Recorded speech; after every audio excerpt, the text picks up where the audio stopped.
Why is there such a huge gap between what we think parenting will be and what it actually is? What are the jobs of mums and dads now? What's a dad now he's no longer just a provider? So a dad that, I can say, so today I'm feeling a bit down because I miss my mum. Now, for a 4-year-old little tyke to hear that, it's like total permission, Wow, my dad is God, he's Superman, and he's sad about his mum. What's a mum now that she often is? Why, when we think having children will bring us closer together, does it so often push us apart? Mostly they're in mum's world. And it's fantastic to have an engaged dad from the very first day. But he's always going to be like light entertainment compared to mum at that sort of age. What am I supposed to teach or model for my children when I have no idea what the world is going to look like in 5 years' time? And so what we've got to do in the boy of the future is we've got to broaden his base so that by the time he's a man, he's met every possible kind of guy. Why did my parents have so much conviction about these things and I have absolutely none? Well, I don't know, but there are some really intelligent people all around the world who've been thinking about this stuff, and they are going to talk to me, and we might not answer all those questions every week, but if we listen to their ideas, maybe we can get some wisdom and some insight and maybe most importantly, some perspective and find out what it takes to be a happier parent. Today's episode is with a legend. Steve Biddulph's books, Raising Boys and Raising Girls, have sold millions of copies around the world and been translated into over 30 languages. His work helped me 10 years ago when I was struggling with a 4-year-old boy, and this conversation is going to help you with your children right now. We talk about what girls and boys need and how we can help them when things aren't going that well for them, and Steve argues very convincingly why they may need really different things. We talk about the model of fatherhood which existed in cultures before the disruption of the world wars and industrialization. We talk about whether parenting really is harder for this generation. We talk about my favourite topic, shame, and why shame presents differently to men. And maybe best of all, Steve gives us the 5 things that all rites of passage from all over the world have in common. And these are things that you can teach your kids to help them on their journey from childhood to adulthood.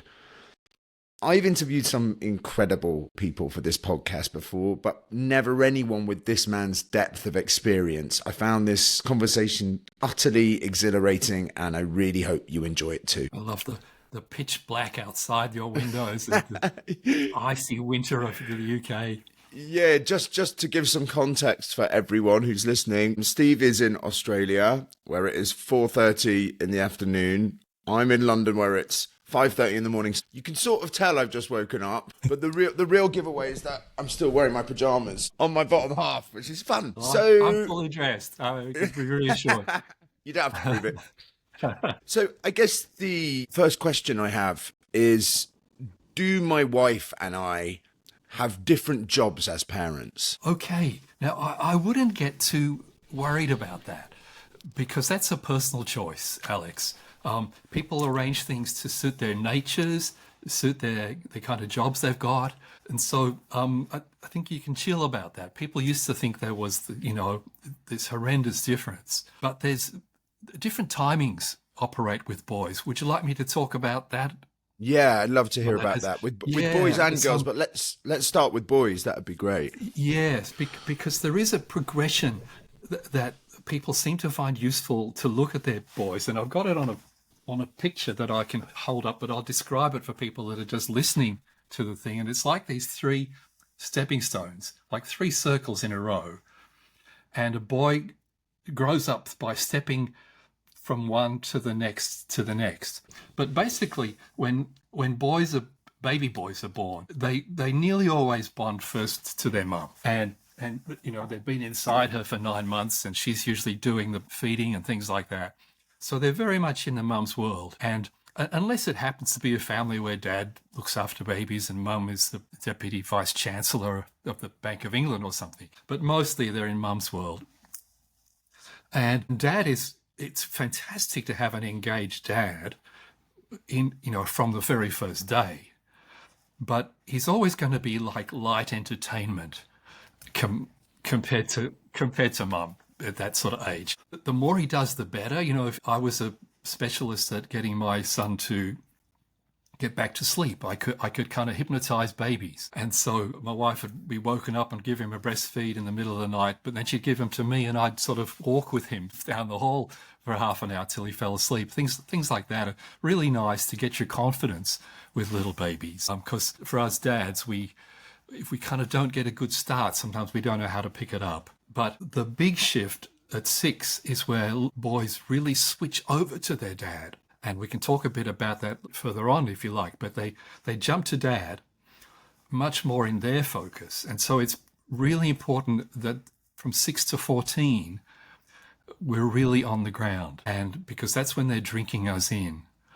And then at 14, there's some other things happen and they get really sick of dad and they don't want to be, defined by dad. And all of a sudden it's you haven't got here yet, Alex, but it's like, oh, you're so uncool, And I can feel it's coming. I have a 14-year-old. It's not quite there, and it's on the horizon. Yeah. Yeah. And so at 14, there's some actual physiological changes that boot a kid into manhood, but he's no way ready to be a man. And so what all the good, wise societies did is they plugged in the mentors at that age, and the mentors did the finishing of his manhood. And so it was like mum's a bedrock, dad comes in, and then the mentors come in at the end. And so there's a fair bit to take on board, so I'll just go slowly with it. But if you're a dad, you ask, what's my job? Is it different? It's to come in, to really be around from 6 to 14. And because if you're wanting your son to take, your values and your kind of, you've worked hard to figure out your values and your philosophy of life and your whole thinking. At the age of 6, they want to know that. They think dad is just God. He's just the best man in the world. And they want to follow you around and they want you to see them and they want you to praise them and you're not going to get that again. And so really, if someone offers you a job in the US, a fly in, fly out job in Berlin or something when you've got a 6-year-old, turn it down because it'll destroy your family. You have to be on the ground. Alex, does that make sense? Yeah, that does. And just to reflect back on a couple of those things. So I first came across your work around 10 years ago. I have a daughter and I have 2 sons in that order. Great. And I think I was whinging a bit to my wife about how it seemed quite different with our son, that he wasn't as close to me, at 3, 4 as his sister had been. And she kind of gave me your book and was like, read that. It says your time will come. And being very impatient, I was like, 2 years? But yeah, you were absolutely spot on. So the other thing I guess I want to pick up on there is this idea at 14, boys want to become men and they need other role models, right? And you pointed to in the book that actually you're saying, yes, they're very good at doing this in other societies and often it was ritualized. And we seem, to be lacking that ritual and actually have a real nervousness about letting our teens be under the influence of other adults. What can we do about that? Yes. Well, I think that nervousness is really well-founded because it makes a big difference who those adults are going to be. But if you think about it from your son's point of view, first of all, he's 14. He can feel manhood coming at him like a train, like he's supposed to be a man soon. He doesn't really know what that involves, and we have to fill out that gap. If we go back to our boyhoods, Alex, and the boyhoods of guys that are listening or watching, we come from the 20th century mostly, and in the 20th century, a dad was like a walking wallet. That's all he was. He was there were very few dads who were hands-on or close-up. And if they were, they often didn't share a lot of their inner world. So you kind of knew their gruff kind of sayings. My dad was, just walking an encyclopedia of sayings. He didn't really know what the hell was going on the inside. And so whereas when a girl grows up, she's around women 24/7. Mum, school teachers, mum's friends, other girls. Most of those women and girls are talking about themselves and their lives and their inner worlds and their thoughts about how to do life. They're kind of big on intelligence sharing. And she's overhearing her mum talking to her friends, when they come around about really deep stuff. And so by the time a girl is about 14, she's got like this pyramid of womanness that she's built up. So I think I've got a picture of it. So like she's standing on the top of this pyramid, and what's inside there is all the thousands of hours of women role modeling that she's drunk in automatically without even knowing it. Now, if you would get our boy, 20th century boy, what's he standing on? It's not a pyramid. It's a little chimney, like a little stack of bricks like that. Yeah. And okay. So it's precarious. Yeah, it's really precarious. I don't think there's even any mortar between the bricks. And of course that plays out when you grow up, if it's a marriage and there's a bit of conflict going on, then the woman is standing on solid ground. She can say exactly what she feels and the reasons why, and all her friends agree. And the guy is standing on this little chimney, this little stack of bricks. And he knows that it's wobbly. He knows it's kind of undeveloped. And so what we've got to do in the boy of the future is we've got to broaden his base so that by the time he's a man, he's met every possible kind of guy, guys who are super athletic, guys who are super intellectual or arty, or guys that are good with children, or guys that'll work in a lab for 30 years to solve multiple sclerosis, or, those incredible different, brilliant kinds of maleness that are out there, gay men and sporting men and every possible, men that are good leaders. And so that now it's all right that as a dad, you're not all those things. You might be athletic and your son just wants to play chess.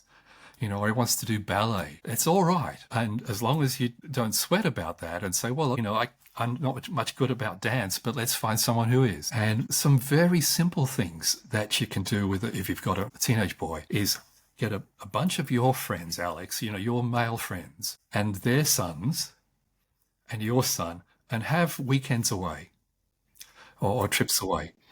And you see you smiling at that idea. That makes sense? Yeah, it makes a lot of sense.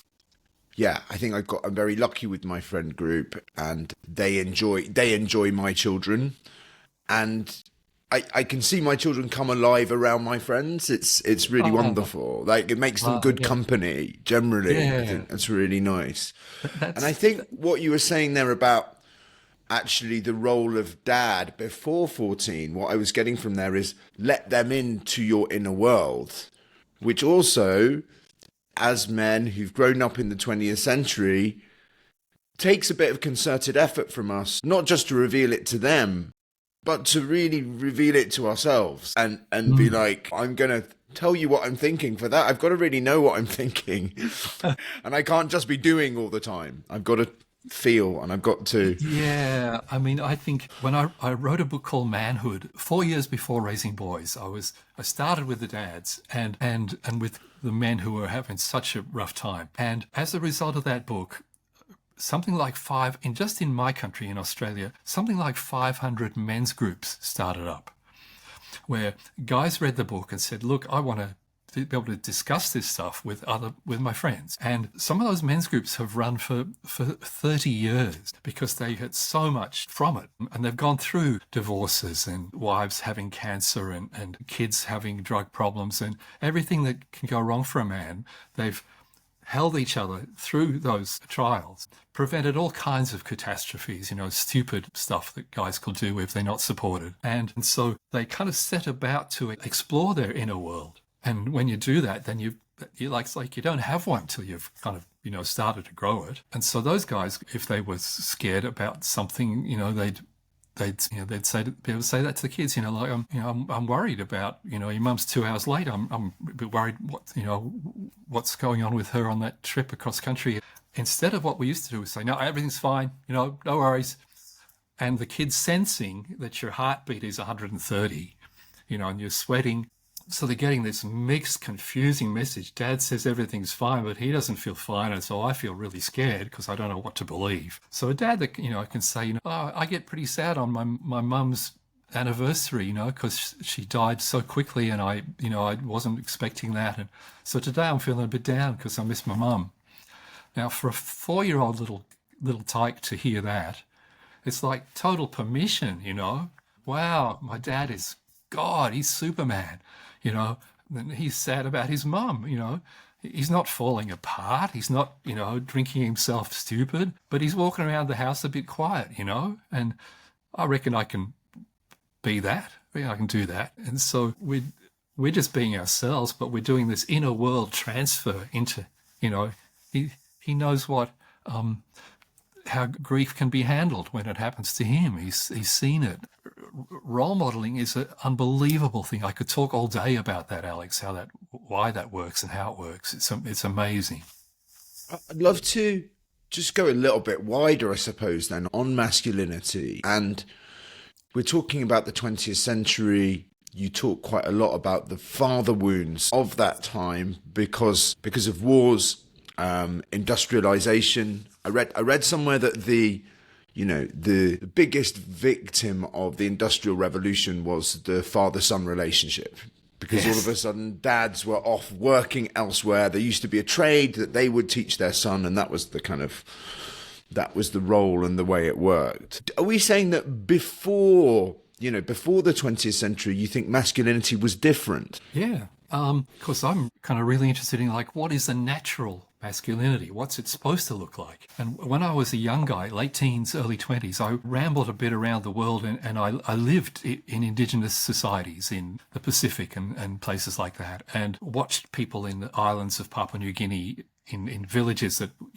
they might have had a transistor radio, but they still wore clothes made out of bark and things like that. And in the indigenous societies, dads were very affectionate to children, and they giggled with them and played with them, taught them. Robert Blythe has this thing, he says, even a mean man is sweet when he teaches.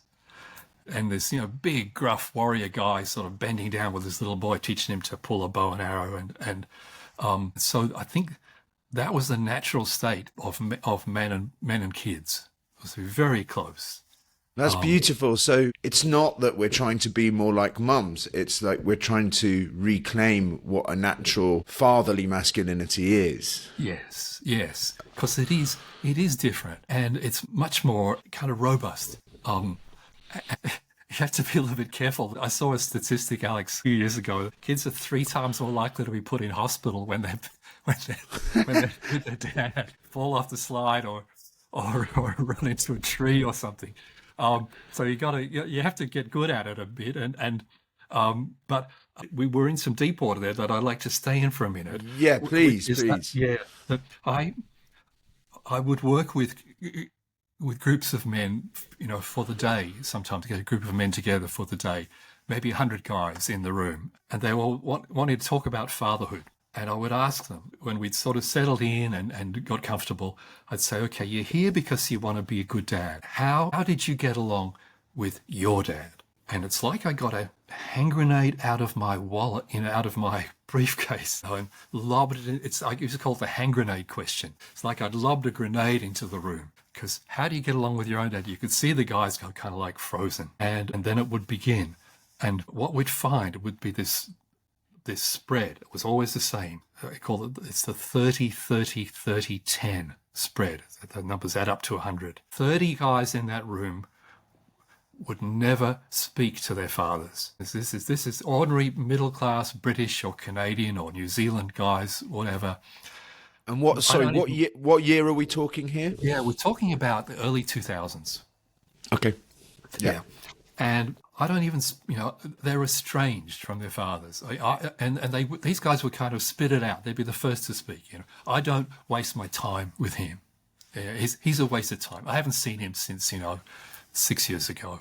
That's a pretty high figure. Another 30 out of 10 would say, oh, well, yeah, we see each other at birthdays and Christmas and that, but it's always a bit prickly. Kind of, you don't even get in the door. He says something about your haircut or something, a little jab. And it's like, and the women watch this happening, in a kind of appalled horror, the little knives come out, and they're not Bowie knives. They're not machetes. They're just little box cutters, but it's going on all night, a little slash, slash, slash.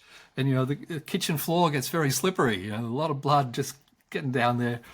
And it's just insane. And now that's that 30. There's another 30. They see their dads maybe once a week. They ring them up on a Sunday, or they drive down to Sunderland or wherever and visit them. It's regular, very regular. And that's always a clue. It's duty. You have a relationship, but it's a dutiful, thing. Yeah, I should see my father. Yes. I ought to. Yeah. And that's better than nothing, but it's a start. But after a while, there's some men who haven't spoken in the room, and they're just sitting quietly. And the interesting thing, Alex, because I'm a family therapist and I've got great peripheral vision, I'm used to kind of seeing what's going on around me. Their eyes are glistening.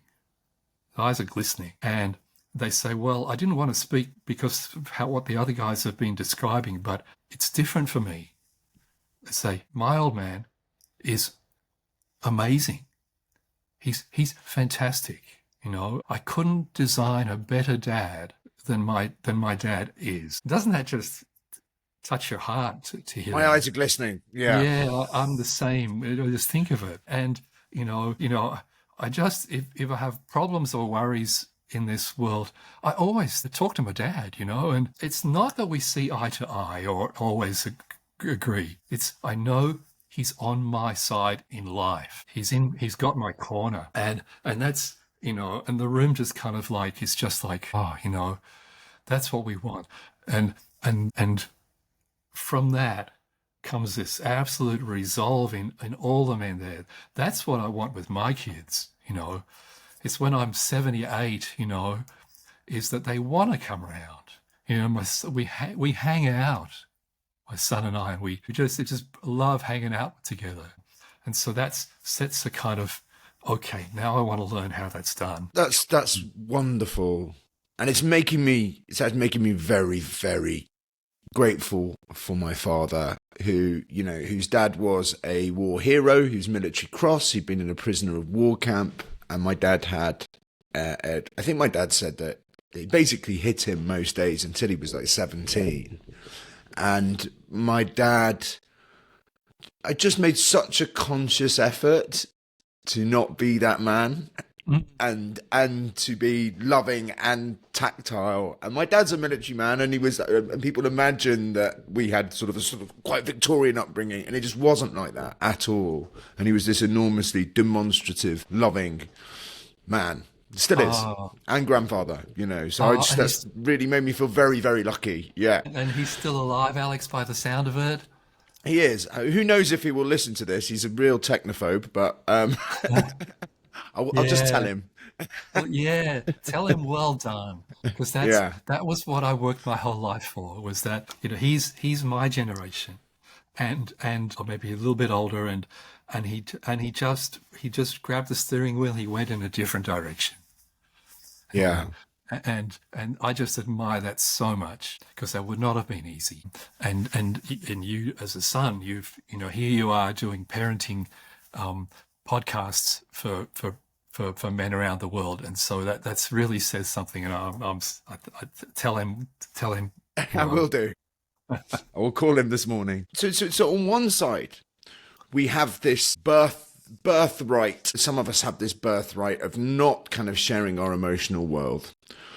We also have this, I would say, difference which everyone out there who's listening to this, who has sons and daughters, will recognize in friendship groups in primary school, where the daughters' relationships are already emotional and political, and you're hearing things about their friends and things people have done slights received and little arguments, whereas the boys seem to be, you like Pokemon, I like Pokemon, we're mates. You know, there's That's a all kind it of needs. there's an activity. Do we like the same thing? You're my friend.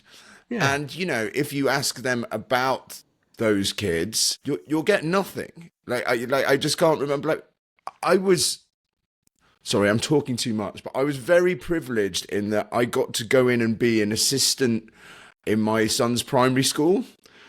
Just one lunchtime a week. So I got to see that world, and it was Mhm. amazing because I could never get anything out of him about what went on there. But the actual truth of the matter is their relationships aren't like those of girls in their, I don't know, emotional intelligence or fact finding. I don't know. Yeah, because it's such a mixed blessing with the girls, because it's a nightmare being a girl in those things a lot of the time, and it's too much um, tangledness. Girls are wired to be aware of other people's feelings, and we have to do a lot of kind of, I don't know, corrective things with the risk factors. So a girl will be more aware of other people's feelings than of her own, and so you have to help your daughter to get a kind of like, what's your body telling you? That's that's the seventh time that friend has let you down. When you think of that, what happens inside you? And she says, oh, I feel kind of hot and tight. And I said, yeah, so you don't feel too great about that. And she says, no, what's that? Well, maybe some people just aren't very trustworthy. They haven't learned to be that. Do you want to be her friend? Is she good enough to be your friend? And they go, shit, no. And so, with girls, So we're taking these dramas and channeling them into thinking about how it affects them. Yes.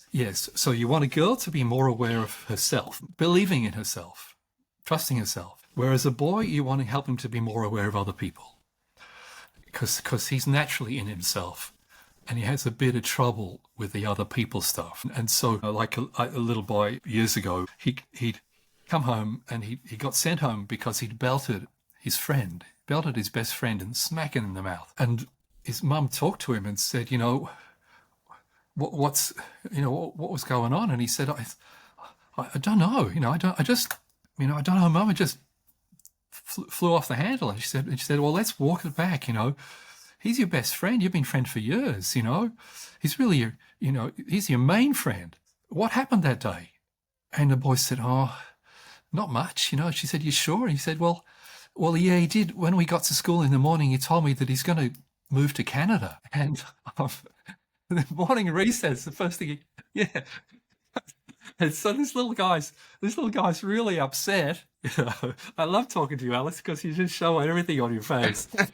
And so he smacks him in the mouth because he doesn't understand. And his mum says, well, mate, can you feel that feeling in your throat when you're talking about this, and that feeling behind your eyes? He says, yeah. Well, she says, that's called sadness.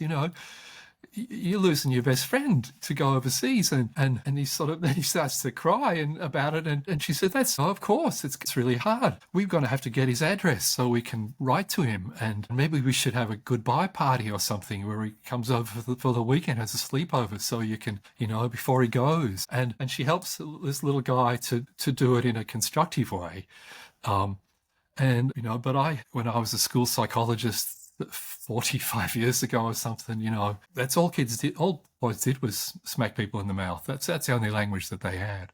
I was the same in school. You write something beautiful in the book, which I'd really love everyone to hear, about tears and what tears do and the function they provide. If you could so what do tears do? Yeah, well, nobody knew. And it was a big mystery. How come water runs down our face? And somebody, moment of brilliance, said, well, let's get hold of those tears and let's see what's in them. Because if you're out on a windy day, your eyes will tear up in the wind. But that's different.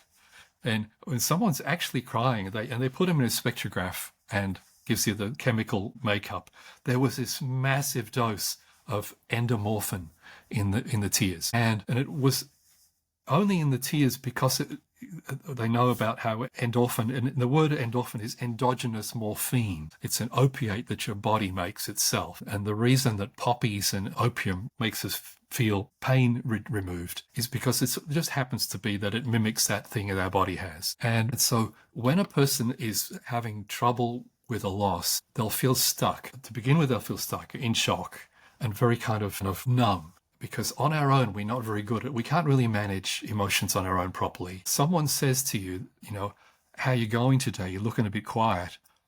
And they connect with you on the outside. The same way, with a father and a kid connects. And the connection means that they have to say something like, my mum's really sick, or dad's going to go to prison or something like that. And as you say it to the other person, you're able to feel it fully, because the other person is like holding you with their eyes and their attention, and it makes it safe. And when you're safe, you drop into the actual expression of the sadness, and you literally feel it for the first time in its fullness. And the body produces a great, huge hit of morphine to tide you through. And so when we cry, it's hard, but everyone who weeps knows they are feeling better as they weep. It's passing through, and so it just shows up in the tears because it's everywhere in your whole body, in your whole bloodstream. Every tissue of your body's got that hit going on, and the signal goes to other people, and because we used to live in a group, most people will start to cry with us when we cry. Well, you just get this feeling like, they feel for you, and we literally kind of bear it together. And so we get through stuff. The Stone Age was a tough time, and we developed ways to handle pretty much everything that could possibly happen and come through. One of those tools was weeping and sobbing and letting things go. So if I have this right, the tears are a sign that the medicine is being released. Our body is releasing the medicine. They are in some ways the medicine. And they're a signal to other people we're in this very pronounced state. When we say to people, oh, don't cry, as if the tears were the problem. Yeah. What would like, don't have the medicine. It's like, yeah, we say don't cry as if the crying were the issue rather than the sadness. Yes. Because as the onlooker, for us, that's the first we know. That's the first we realize is when we see it. Like I tell the story in my Raising Boys talk of someone leaves the front door open and the family dog runs out and onto the street, and everyone runs out, and the family dog's lying in the street, and the little boy, I don't know, maybe he's 6, and he's standing on the curb, and he just welling up, and his dad comes alongside of him. But when Dad was a kid, if you cried, you got belted. You're told, don't be a sook. Pull yourself together. Be a man. And so the dad sees the boy starting to cry. He feels in his body the same thing starting to happen. Now, let's say he could have been a soldier in Vietnam or something and seen mates, blown to pieces. And if he'd let go and cried in battle, or if it was the surgeon who worked in a hospital started crying in the middle of an operation, he would have been non-functional. He had to survive. And so the discomfort is so strong when he sees his son cry that he just has to obliterate that. But all he's, what we say to the dads in the room is, all you got to do, kneel down beside your son and say, it's okay, mate. It's really sad. Look, let's get her off the street. I will take her inside. And yeah, I'm really sad too. She's a lovely dog, and this is just so terrible. And the little boy leans into Dad, and together they start to move through it. And so I like to give men a kind of there's a path you can take here. Here's what to do. I think you'll find this works better. And once you know, then, you don't get left frozen. And what you're also suggesting there with the analogy of the surgeon or the soldier is that actually we haven't come to this don't cry thing out of nowhere. Sometimes it's functional. There are some times where if you cried, you'd die or you'd do something terrible. So there is a reason we learn that push down. But what we should actually be saying is now isn't it's quite stoic, actually. It's like people, I think Stoicism gets a bad name when people are like, it's about not feeling anything. But actually it was like, it's about not being overcome by grief, or when it's this emotion useful. Yes, that's exactly right, Alex, because we don't want our parents falling apart and not functioning, but we forgot that there has to be a restorative time. And so I worked with Vietnam vets long ago, and I wasn't very good at it, and I didn't know much what I was doing back then, but they were managed by the army in this way, that they were in Vietnam, they were either in the field, out in the jungle, or they were drunk back in base camp. So the whole of your tour of duty was 12-month tour of duty. You were either in intense danger or you were pissed, and that's how the army managed it. And then they would dry you out, and then they'd send you out again, and that was a horrific way to do it, because they came home with month after month after month of accumulated every possible feeling under the sun. And so the Maori in New Zealand, there's a place where the Maori warriors would come after the battle. Near Rotorua, there's this waterfall of kind of beautiful hot water comes down. It's kind of volcanic water. And it's known in Maori culture, it was where the warriors went to wash off the grief. And so they would stand under this water, and the women would sit on the bank opposite, and they would sing these songs of healing as the men washed off the killer part of themselves, so they could come safely back into the tribe and be not walking time bombs. And so I imagine probably the ancient Greeks would have done this. There were temples that had processes for getting you demilitarized. It's interesting. I was rereading my Iliad the other day, and it was the Odyssey, and Odysseus and his men cry all the time. Yeah, like, I didn't know that. To the point where, I mean, Odysseus is always getting a bit annoyed with them. He's like, "Come on, guys!" But every time the boat doesn't make it home again, they're all like, "Ah!" So the idea that these are ancient ideals of masculinity, that they're not. They're certainly not classical. I would like to come back towards mums and dads. I first read the book in 10 years ago, and I reread it, and there was a lot of great updates. And one in particular was the work of Alan Shaw. If you could just explain that, before you said that girls are wired to do this, boys are wired like this, and there'll be people out there saying that's just essentialist nonsense. But what are Alan Shaw's findings to do with the emotional brain? Yes, well, it is important to not be categorical and black and white.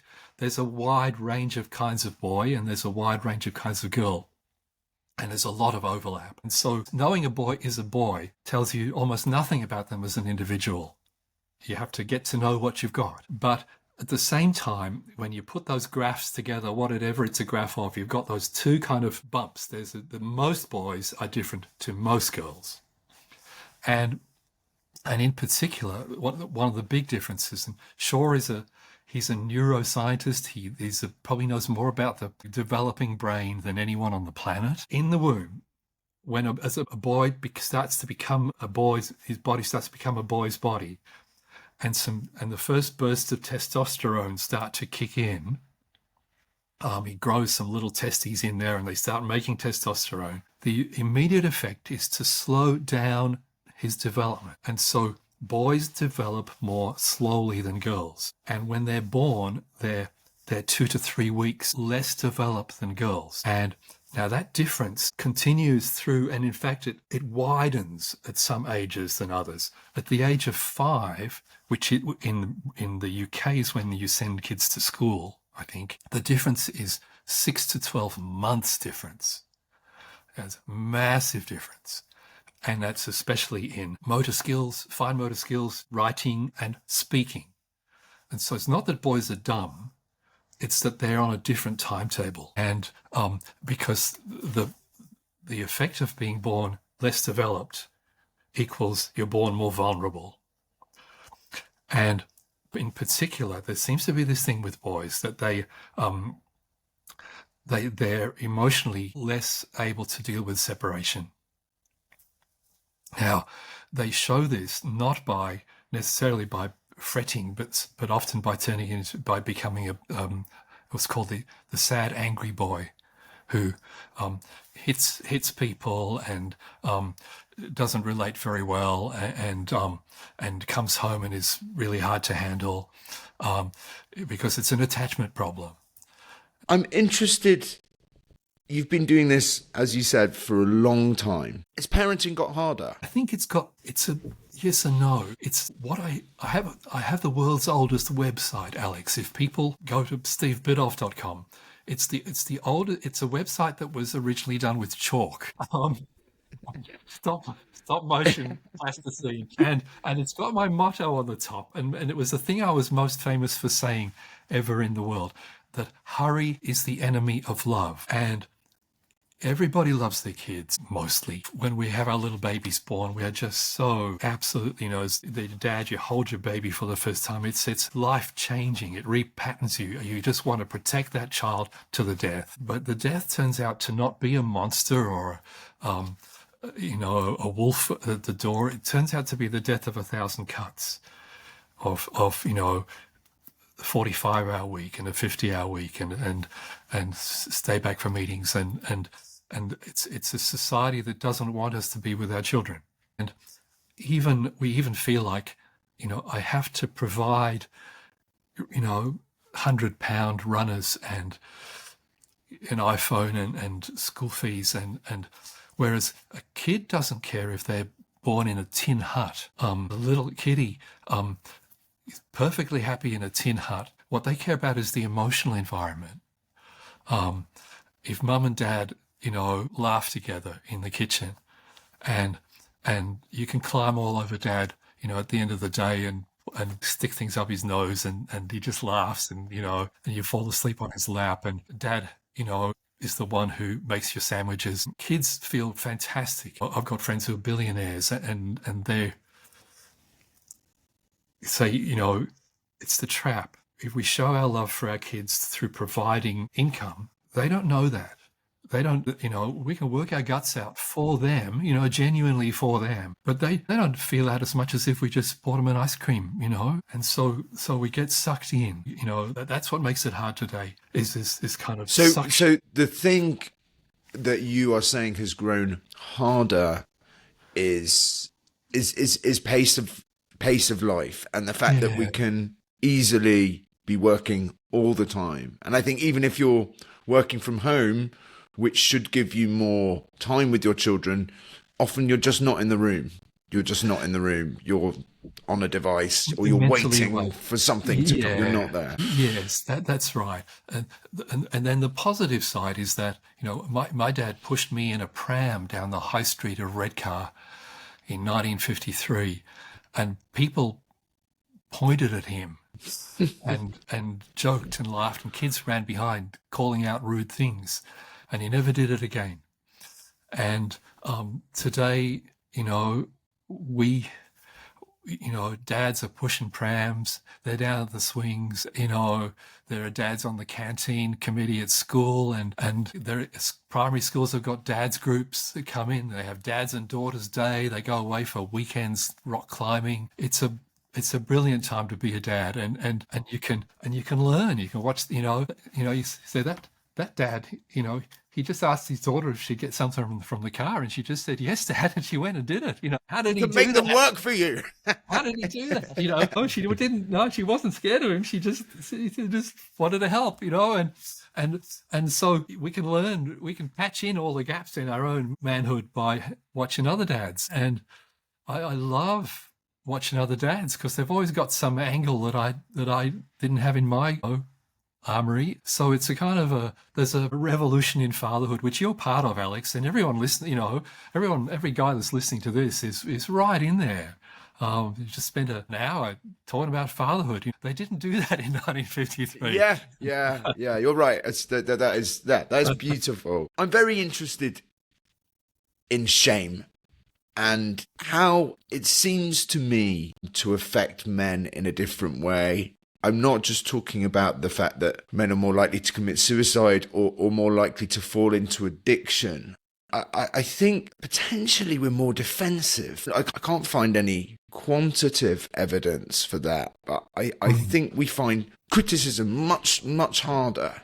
And I think that's connected. Do you think there's a difference in the way men and women or boys and girls process shame? Yes.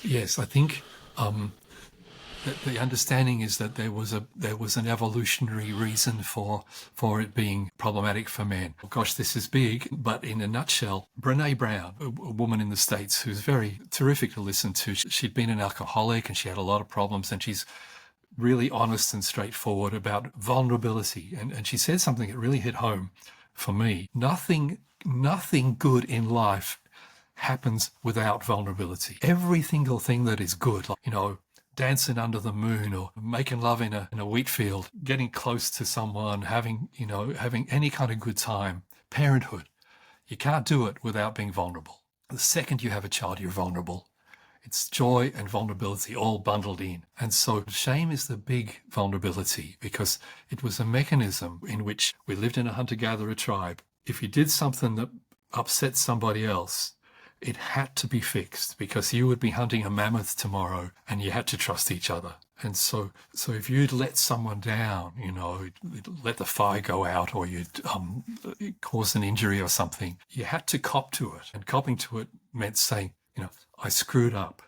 Here's how I did it. I am really, really sorry. And when we stand in shame, you can see it in our face. You see it in the set of our shoulders. And the person we've offended, man or woman, it's just the same. That's what they want to see. You flirted with someone at a party and your wife was there and you embarrassed her and made her feel bad. Be ashamed. And if you wear the shame, then she will see, because what it says is our relationship matters. You only feel shame when the relationship matters. You've put it in danger in what you're doing. And when they see that, they forgive you, because that's all they needed to know.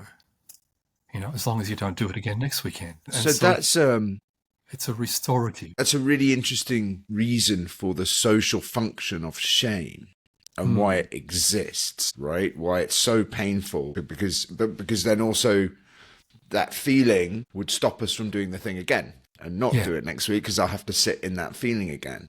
I guess what I'm interested in is why men maybe find it harder to sit in that. And I think there's something in Brene Brown's work on language and vocabulary where she draws a difference between shame and guilt, and shame being I'm bad, and guilt being the thing I did was bad, and men finding it hard to move from shame to guilt, which is actually really important. That's not Brene Brown. That's what I'm sort of picking around the outside of. I'm not completely all over this topic, but I know why it's worse for men, Alex, because if in evolutionary terms, if you didn't regain your standing in things, women wouldn't have sex with you. And because the final endpoint of doing shameful things and not wearing it was you would be thrown out of the tribe. And hunter-gatherers would not last 2 weeks away from the tribe. Right, so which is death. So social ostracization equals death. Yes.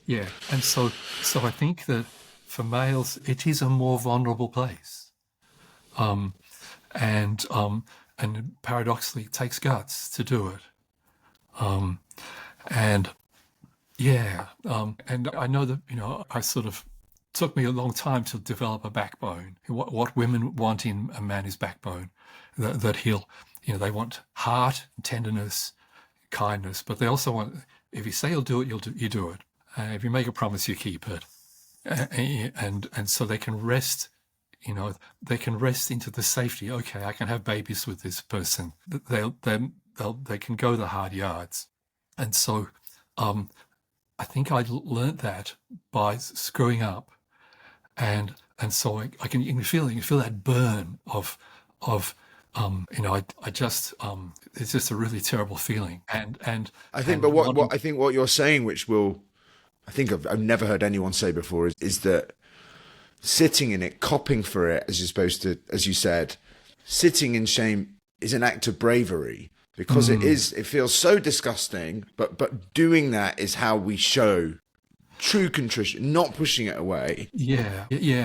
Because people say sorry now, and it's worse in the kind of council culture world of you're not allowed even one mistake almost. And whereas what we should be doing is saying, yeah, I really screwed up, and what I'm going to do is prove to you in the next year and 2 years and 5 years and 10 years that I'm not doing that again. And I don't expect you to forgive me. I expect you to watch me and prove out that I can do it. And yeah, life is hard. This is the thing we teach boys in the Rites of Passage. You alluded to something right at the start, Alex, which is that a rite of passage. That girls grow into womanhood in a process that's kind of a little bit more stepped out.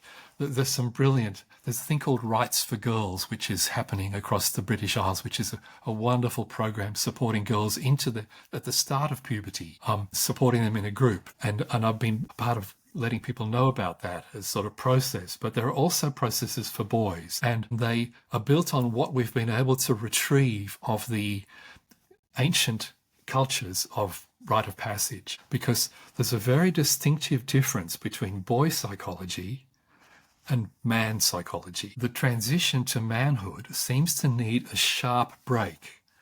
And this is why indigenous cultures did things like hack pieces out of your chest and make you hunt a lion or walk 300 miles across the desert or things. It was to make it a terrifying, unforgettable, but totally safe process. They would not waste lives in those cultures. Life was very precious. You'd be out on a mountain peak. There'd be 15 guys around that mountain peak making sure no real lions showed up overnight. But you could hear them roaring, And so there was a man, he was a Franciscan monk called Richard Rohr, and he pinned down what are the secrets of manhood? What are the messages? And we wrote this in my Manhood book. And I'm going to put it in Raising Boys when I rewrite it this year. And there's 5 things. No intention of putting your feet up then, Steve? Well, there's an awful lot of shopping and mowing of lawns and kayaking is going on as well. Singing silly songs to my grandchildren. But the 5 secrets of manhood, straight off the top, you're going to die. People can die and you can be dead, and you haven't got forever. Life is hard. Forget all the bullshit that you see. It's hard. It's going to be hard. Unless you want to live by yourself in a little cocoon with no friends and no one you love, it'll be difficult. Get used to it. And incredibly, when you know that, well, okay, I know. There we go. You get a chance to be happy and free, you grab it, you enjoy it, because tomorrow might be hard again. You understand? And third one, you're not that important. Boys are really self-obsessed. It's like, look at me, they're on about admiration and on about having a lot of fun, and it's lovely in a 4-year-old, but you don't want that in a 30-year-old. A very strange world where it tries to say, women, buy $100 perfume because you deserve it. You don't. You don't. That's absolute bullshit. And this is my favorite one of all, Alex. Your life is not about you. When you're a child, it's about you. Of course, everything's focused on getting you built and ready. Happiness when you're a kid comes from eating ice cream, and happiness when you're an adult is from seeing your family eating ice creams and knowing that they're safe to eat those ice creams. It's this incredible paradox that you can get a new car and be happy for a week. You can get a new job and be happy for 3 months. You win the lottery and be happy for, a few days till you start worrying about it. Nothing makes you happy. The only thing that makes you happy enduringly is looking out for other people being happy. And that is an astonishingly good feeling. You tell this to a 15-year-old boy, he won't believe it. He'll find it just incredibly challenging, but it'll sit away in there. And he'll start to notice, that's what the men told me when I, that rite of passage. I think they had something going there. And so you plant the seeds and the boys take it in from elders who, care about them. The fifth, it's you are not in control of the outcome. Nothing that you do guarantees a good result. You can be incredibly fit and get bone cancer at 42. You can eat organic food and do all kinds of everything right, and some horrible genetic thing trips up one of your kids, and you're in the wrong place in the wrong time. There has to be some humility about this. And the result of this is that you abandon the control mentality. There's a kind of gratitude. Most of the things that are good in our lives, in our generation, we're just really, really lucky. And it's a total lie that billionaires make up, that they made their own fortune. They had a time of safety, time of healthy food, and no one was firing missiles at them. And they benefited from the roads and the hospitals and the highways that other people had built. They had a dream run. And the attitude you should wake up every morning with is gratitude. Yeah, I really see this as I get older. I really notice it, that we all feel we deserve the good things that we have, and the bad things that we have been visited upon us by circumstance. And neither one is true. Neither one of those things is true. Yeah. Those 5 things were amazing. I just think, those 5 pieces of wisdom at the end. I'm going away with just my boys this weekend, and my first thought was, great, I'll talk to them about these things, but I feel those 5 things have been missing from my life at the age of 43, or are things that I'm just getting to grips with. The fact that I'm going to die, that I can't control things, that actually real joy is in helping other people, that life can't all be pleasure. They're huge messages that we should be giving, I would say, boys and girls. So that's a really great place to end today. Fantastic. Well, you're a stunning example of what you're preaching, Alex, and you're a lovely, easy person to talk to. Thank you, mate. Much love to all the dads and mums that are listening, and from me, from an old guy down here to you, wherever you are. Wow. I hope you enjoyed that conversation as much as I did. The oldest website in the world is stevebiddulph.com, and you can find Steve on Facebook at Steve Biddulph's Raising Boys. Videos of these episodes are available on my YouTube channel, Alex in Dadland, and you can find me on Instagram and TikTok at Be a Happier Parent. I look forward to seeing you all next week.